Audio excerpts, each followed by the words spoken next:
मामलत रही। जो हमारे साथ मतलब है पीर अमीनुल इस्लाम साहब थे, वो मिनिस्टर ऑफ स्टेट थे, और इसी तरीके से मौलाना जो अब्दुल करीम साहब जो थे, हाफिज अब्दुल करीम साहब अहले हदीस से ताल्लुक रखते, वो हमारी जो कौमी असेंबली की स्टैंडिंग कमेटी वजारत मजदूर उमूर के वो चेयरमैन थे। इसी के साथ ही हाफिज अब्दुल्ला साहब जो कि जमीयत उलमा इस्लाम से ताल्लुक रखते थे, तो वो सेनेट की चेयरमैन की कमेटी के चेयरमैन थे।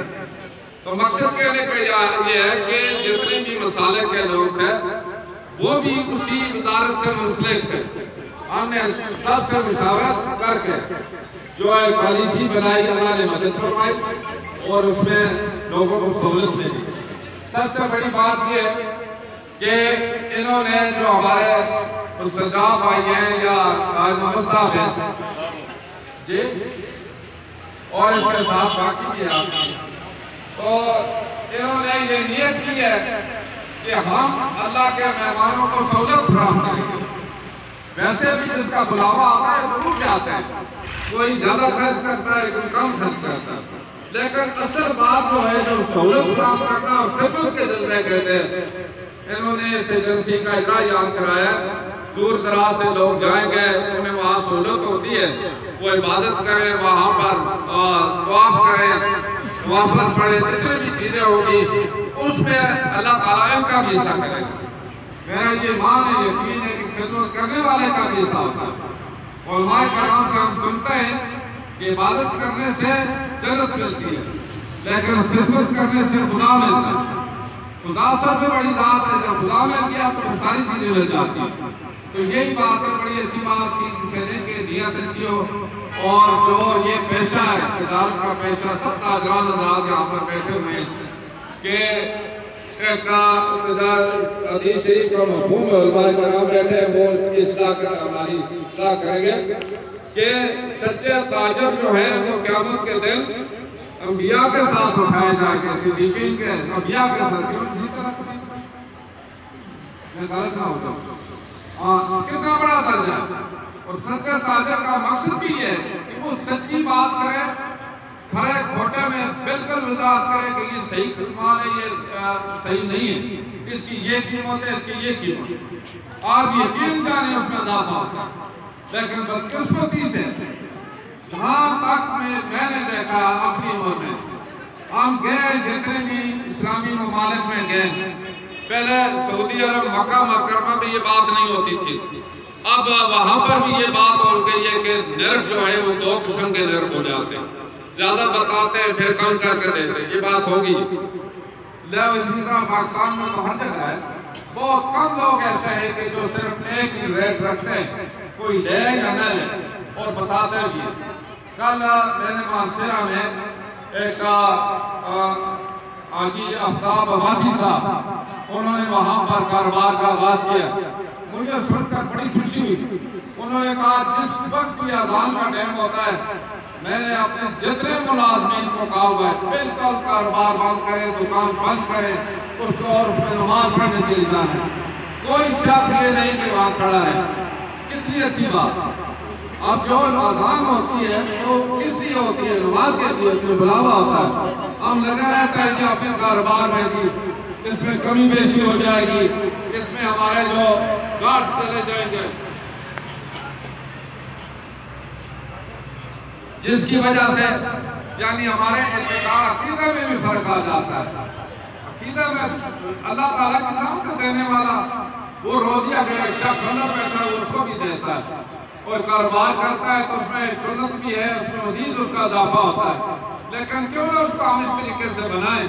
तो इसलिए मेरी ये गुजारिश होगी कि यहाँ पर भी वो चीज़ें क्यों नहीं हो सकती जो लंदन में हो सकती है, अमेरिका में हो सकती है। गैर मुस्लिम जो बिल्कुल जो अगर ऐसी चीज़ है जिसमें वोट होता है वो वाजिब बताते हैं। मेरे साथ वाक़या हुआ, मैं वहाँ पर एक जगह मैं जैकेट ले रहा था, तो हमने उसकी कीमत देखी तो जैकेट की तकरीबन 90.99 पेंस इस तरह की कीमत थी, 89.99 पेंस। तो जब हमने जाकर वो काउंटर पर पैसे देने के लिए वो जैकेट की, तो उसने कंप्यूटर पर वो सेल्स गर्ल जो थी उसने कंप्यूटर पर देखा, उसने कहा इसकी कीमत तो कम हो गई है, इसकी कीमत यानी 89 यानी 89 पाउंड से कम होकर इसकी कीमत 69 पाउंड होगी, 10 तकरीबन 20 पाउंड कम हो गई। हमें तो पता नहीं था, उस पर टैग जो लगा हुआ था सारा वो तो पुरानी कीमत का था, लेकिन उसकी ईमानदारी देखो, उसने वहां पर देखकर उसने कहा कि कंपनी ने इसकी कीमत अब कम कर दी है, अब इसकी ये कीमत है 20 पाउंड का हमें फायदा दिया। और यहाँ पर हम देखते हैं कोई कहते हैं ले तो लो भाई, इस पर ये कीमत लगी हुई है, यही बात है कि सच्ची बात, ये फर्क है गैर मुस्लिम है। हम कहते हैं कि वो काफिर भी है, कहते हैं सारी चीजें कहते हैं, लेकिन हम मुसलमान हैं जो अल्लाह और अल्लाह के नबी सल्लल्लाहु अलैहि वसल्लम का हुक्म हमारे लिए हम उस पर अमल नहीं करते। हम वक्ती फायदा देखते, हम कहते हैं हमें फायदा हो, अगर आज चाय मानते हुए जाए जहन्नुम में तो उसको नुकसान होता है या फायदा, ये चीज है कि ये हमारे लिए आया था, हम वो लोग कर रहे हैं कि मेरे साथ तुम वाक्य। इसलिए मेरी ये गुजारिश है कि हमें हर आदमी ने अपने यानी गिरबान में सोचना है और अपने ईमान के मुताबिक अपनी इस्लाह करेंगे, साथ वाला खुद बहुत सही हो जाएगा, चौथा सही हो जाएगा, पांचवा सही हो जाएगा। बहुत सारे लोग कहते हैं पाकिस्तान में इस्लामी कानून नहीं, इस्लाम आना चाहिए, शरीयत आनी चाहिए। वो तो हुकूमत की जिम्मेदारी है, जमहूर की जिम्मेदारी है, जरूर करेंगे, लेकिन हमें खुद भी तो सोचना चाहिए जितनी मेरी जिम्मेदारी मैं पूरी कर रहा हूँ या नहीं कर रहा, अपने घर से अपने आप पर मैं पाबंद हूँ या नहीं। अगर हम बजाते खुद ठीक हो जाएंगे तो कोई वजह नहीं कि दूसरा शख्स ठीक ना हो, भला ठीक ना हो, शहर ठीक ना हो, मुल्क ठीक ना हो।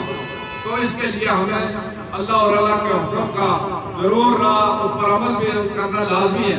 तो ये ज़मीन एक बात आ गई थी, मैंने आपके सामने गुजारिश की है कि हाजी अफ्ताब साहब का जो कारोबार कल उन्होंने, उसका एक ही बेटा वो भी हाफिज़ कुरान, वो कहता है अल्लाह ने इतनी परवानी करती है, मैं देख रहा हूँ कहाँ मैं इन्वेस्ट करूँ। और रहने वाला पिंडी इस्लामाबाद में मानसरा भी मिला था, उसने बहुत बड़ा बिल्डिंग भी बनाई और कारोबार शुरू किया।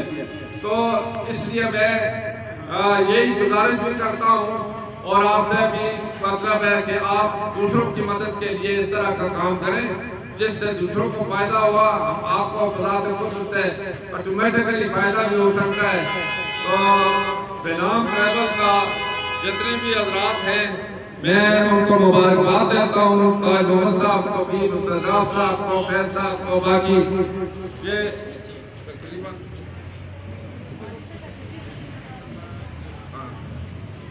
ये तकरीबन जितने हजरात उसमें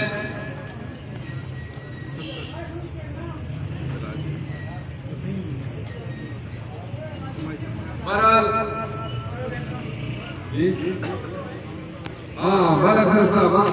खान साहब है, गुल मोहम्मद साहब है, बदरी जमान साहब है, इन सबको मैं मुबारकबाद देता हूँ। और मैं यही गुजारिश करूँगा कि एक मिसाली इसको किरदार के जरिए साबित करें ताकि इलाके के लोगों को भी फायदा हो, मुल्क को भी फायदा हो और आपको भी अल्लाह ताला फायदा दे। और उसके साथ मैं ये गुजारिश करता हूँ कि चूँकि हमारा जो ये पूरा इलाका बल्कि हज़ारा बहुत सारी चीज़ों से मारूम भी है, और मैं इसलिए कर रहा हूँ कि ये बहुत अर्सा पहले आपको पता है तकरीबन 13-14 साल हो गए कि सूबा हज़ारा तहरीक चली थी और उसके सूबा हज़ारा तहरीक के हवाले से